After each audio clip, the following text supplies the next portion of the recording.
You saw that fucking there's a group of criminals stealing ATMs constantly. Yeah. I did see that. I saw that last week, but I know it's 73. They've stolen 73 ATMs across You the know, city. What the fuck? We do this Mostly out of podcast. laundromats and shit. Yeah. We do this podcast, and we come up with all these ideas that get rich quick.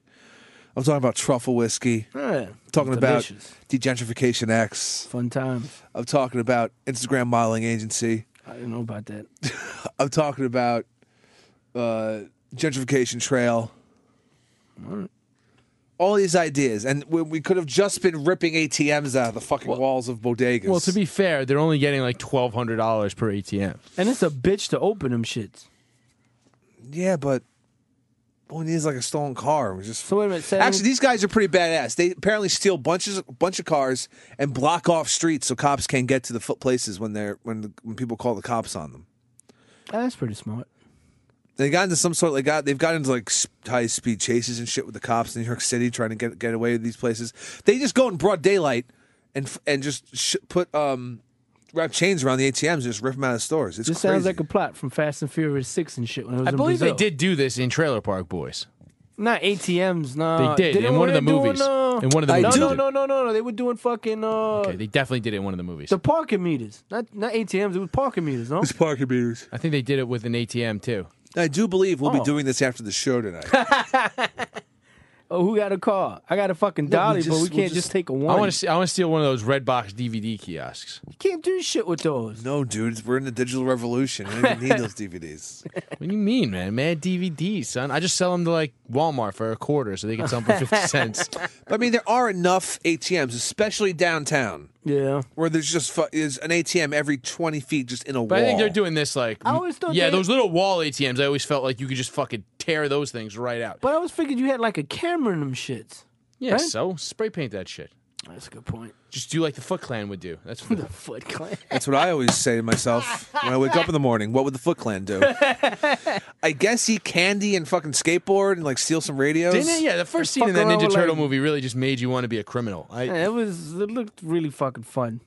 They never really did anything gangster though. Like they'd hold you, No, they were ninjas who stole. They just and they weren't dealt good in at stolen fighting either. goods. They got fucked up every time. Yeah, but the turtles, they could beat everybody else up. The only time they would fuck up the turtles actually is when Shredder would show up and they'd just hold them. Why don't you cut one of their necks? That's true. They should have just cut their Just necks. kill one. The other three will fall in line and shit. It's pretty dark. I'm just Like, saying. who would you kill if you were in the if you're in the Foot Clan? Who would you kill? Whichever motherfucker. Shit, I'd kill April O'Neil if it got a message across. I'd beat Splinter with a bat. I fucking hate rats. See, I'd kill Donatello first. He's the smartest, That's a good point. right? And then you'd have what? Right. It'd be Raphael though I'd leading have them, a right? fucking severed goddamn turtle head in my dojo. So, Around that. what are you jizzing down his neck? What are you doing? Just no, it'd be It wouldn't have a neck. It would just be the head. Yeah, But like, what would you do with the body? You just leave it there?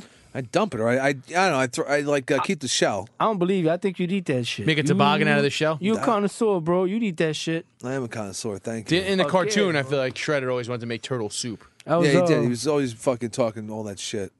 Krang always fucking freaked me out though. Like, how do you get that? Like the body he got, they couldn't give him like a better body. He had like rocket arms and shit, but that was about it. He really wasn't good for shit, and his plans always fucking failed. So why wasn't Shredder the boss? I never got that. Shredder could fight. His plans usually did all right till fucking You didn't have Krang. a portal to Dimension X. You need a portal to Dimension But X. they didn't even do nothing though. Like, Krang was a interdimensional alien. but he in a didn't do giant nothing robot with that. It suit. was like pointless. It's like he's like a Stephen Hawking of that fucking group. You just got the dude there. He ain't really doing shit. He's smart. Yay. But what are you doing I with thought that he gave him intelligence? plans and whatnot. No, I thought Shredder came up with those shits. Yeah, then what was Krang doing there? That's what I'm saying. He never did shit.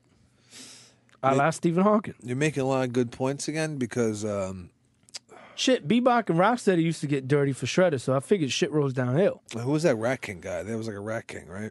Yeah, I don't remember if he was good or bad. He was like an anti-hero, I guess. It was bad. I think he made out with those rats. I don't know if that's what happened, but That's definitely what happened. At least as far as I I remember. know they had Casey Jones on there. That was like every white guy's fucking fantasy. Oh, yeah. Every white guy wanted to be Casey Jones. Everybody, white guy still wants to be Casey Jones. Yeah, I want to be Casey Jones. That'd be dope. You just wearing a hockey mask. Casey fighting Jones people. kind of came off as a racist. If you want to, Nah, Why, because he carried a baseball bat?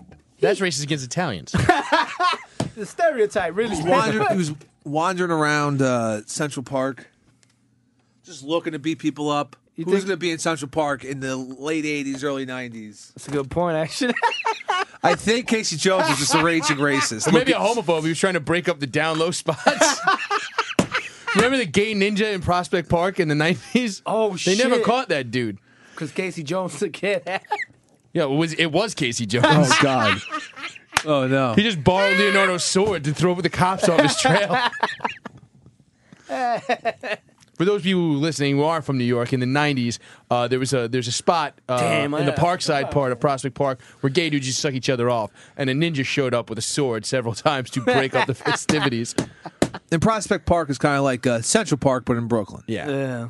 So gentrified It's not as central. shit now. It's not central at all. No. But I'm just saying, it's a big ass park. Yeah. And that's all the backstory you need about that gay ninja from the '90s in Brooklyn. How pissed off must he have been, right?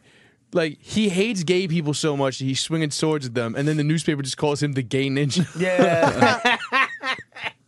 It's awesome. It's like defeating the purpose of what you're doing and shit. Yeah. At that point, you think he just went home and questioned, like, am I a gay ninja? I mean, he probably. I mean, you can't hate gay people that much. Like you're on the border with all your crazy gay theories, but you're not to the point of violence to cover Fuck up no, your man. like the fact that you're secretly gay. I guess. I don't know what that's about. Sounds like you're just admitted to it, dude.